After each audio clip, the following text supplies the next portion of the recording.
Assalamualaikum warahmatullahi wabarakatuh. Perkenalkan, nama saya Nurul Majasi. Saya mahasiswa dari Prodi Akuntansi Syariah kelas 3B. Tujuan dari pembuatan video ini adalah untuk memenuhi tugas ujian akhir semester untuk mata kuliah Ekonomi Mikro. Baik, langsung saja akan saya jelaskan mengenai materi yang pertama, yaitu materi mengenai elastisitas. Yang pertama itu definisi atau pengertian dari elastisitas. Jadi elastisitas ini adalah perubahan proporsional suatu variabel dengan variabel lainnya.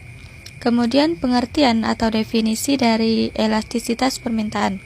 Elastisitas permintaan merupakan aset atau konsep yang digunakan untuk mengukur derajat tingkat kepekaan atau respon perubahan jumlah atau kualitas barang yang dibeli akibat perubahan faktor yang mempengaruhi.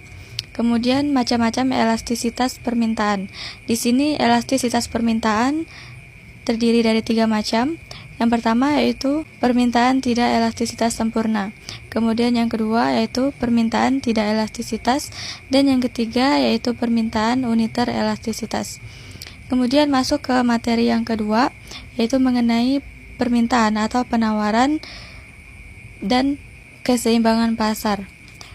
Yang pertama yaitu definisi atau pengertian dari permintaan, di mana permintaan merupakan banyaknya permintaan akan barang-barang pada pasar tertentu, pada waktu tertentu, dan pada periode waktu tertentu. Kemudian faktor-faktor dari permintaan. Di sini permintaan terdiri dari beberapa faktor. Yang pertama yaitu faktor harga itu sendiri. Kemudian yang kedua yaitu harga barang yang berkaitan erat dengan barang tersebut. Yang ketiga yaitu pendapatan rumah tangga atau pendapatan rata-rata masyarakat. Yang keempat yaitu jumlah penduduk, dan yang kelima atau yang terakhir yaitu faktor ramalan di masa yang akan mendatang. Kemudian fungsi dari permintaan. Permintaan memiliki fungsi yaitu persamaan yang menunjukkan hubungan antara jumlah suatu barang yang diminta dengan faktor-faktor yang mempengaruhi. Kemudian masuk ke materi tentang teori perilaku individu, di mana perilaku individu merupakan suatu fungsi dan interaksi terhadap lingkungannya, di mana individu ini membawa tatanan dalam organisasi, yaitu berupa kemampuan, kepercayaan pribadi, penghargaan, kebutuhan, dan pengalaman masa lainnya. Kemudian macam-macam perilaku. Perilaku di sini yang pertama yaitu karakter biografis, kemampuan, kepribadian, dan pembelajaran. Kemudian masuk ke materi tentang teori produksi, di mana definisi atau pengertian dari teori produksi ini yaitu teori produksi adalah teori yang menjelaskan hubungan antara tingkat pembelian dengan faktor-faktor penjualan output. Kemudian faktor-faktor produksi. Faktor produksi di sini terdiri dari 4 macam. Yang pertama yaitu faktor alam atau tanah, kemudian yang kedua yaitu faktor tenaga kerja, yang ketiga faktor modal, dan yang keempat yaitu faktor kewirausahaan. Baik, kita bahas satu persatu mengenai faktor-faktor produksi. Faktor yang pertama yaitu faktor alam atau tanah, di mana alam atau tanah ini merupakan faktor dasar dalam produksi, di mana tanah yang dimaksud di sini adalah bumi dan segala isinya, baik yang di atas permukaan bumi maupun yang terdapat di dalam bumi itu sendiri. Kemudian faktor tenaga kerja, di mana tenaga kerja yaitu merupakan suatu aset bagi perusahaan yang memiliki skill dan integritas yang mampu menciptakan barang-barang yang berkualitas dan berguna untuk masyarakat atau halayak ramai. Kemudian modal. Modal juga merupakan salah satu faktor penting dalam produksi, di mana tanpa adanya modal maka tidak akan bisa membangun dan tidak akan berproduksi. Kemudian faktor kewirausahaan.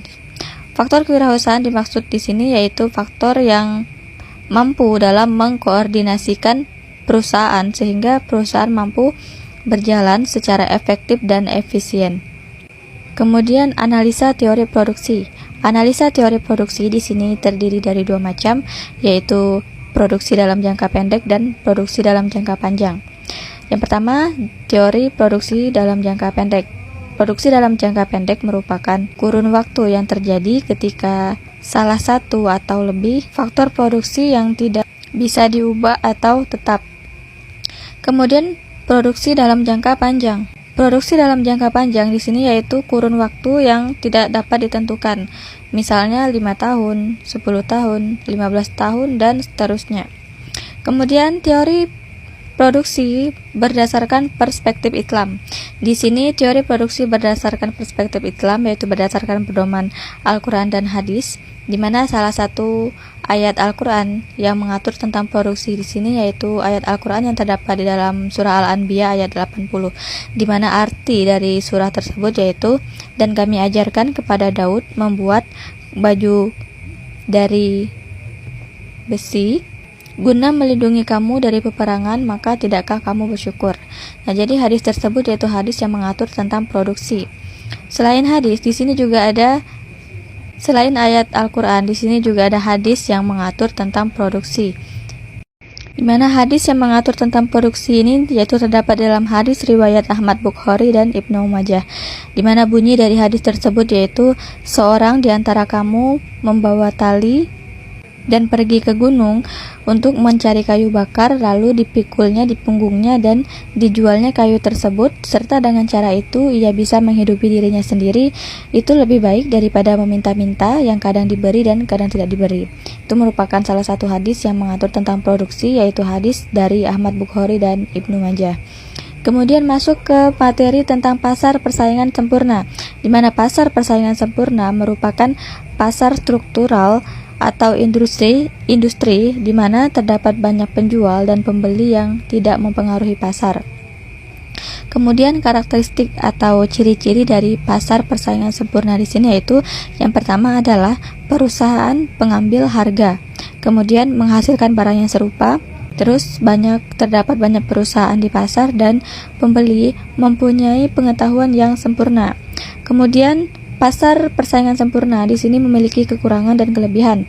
Yang pertama yaitu kelebihan dari pasar persaingan sempurna ini yaitu pasar persaingan sempurna ini memaksimumkan efisiensi, kemudian kebebasan dalam bertindak atau memilih.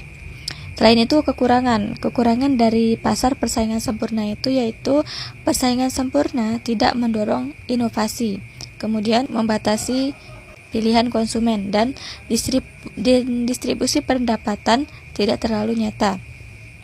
Kemudian masuk ke materi tentang pasar monopolistik dan pasar oligopoli, di mana definisi atau pengertian dari pasar oligopoli yaitu merupakan salah satu bentuk pasar, yaitu bentuk adanya pasar persaingan tidak sempurna.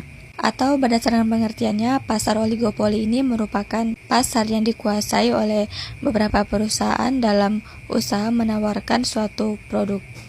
Kemudian ciri-ciri dari pasar oligopoli ini yaitu, produk dari pasar oligopoli ini yaitu homogen atau terdiferensiasi. Kemudian pengambilan keputusan yang saling mempengaruhi kompetisi non-harga. Selain itu, kelebihan dan kekurangan dari pasar oligopoli. Kelebihan pasar oligopoli yaitu persaingan dalam pasar oligopoli ini sangat ketat sehingga menjadikan setiap perusahaan ini mengupayakan inovasi dan menjaga kualitas produk mereka. Kemudian, kegiatan produksi menjadi lebih efektif. Selain itu, kekurangan dari pasar oligopoli yaitu produsen atau konsumen di sini sulit untuk masuk ke pasar sehingga pertumbuhan ekonomi dalam pasar oligopoli ini cenderung lambat. Baik, mungkin sekian materi yang dapat saya sampaikan.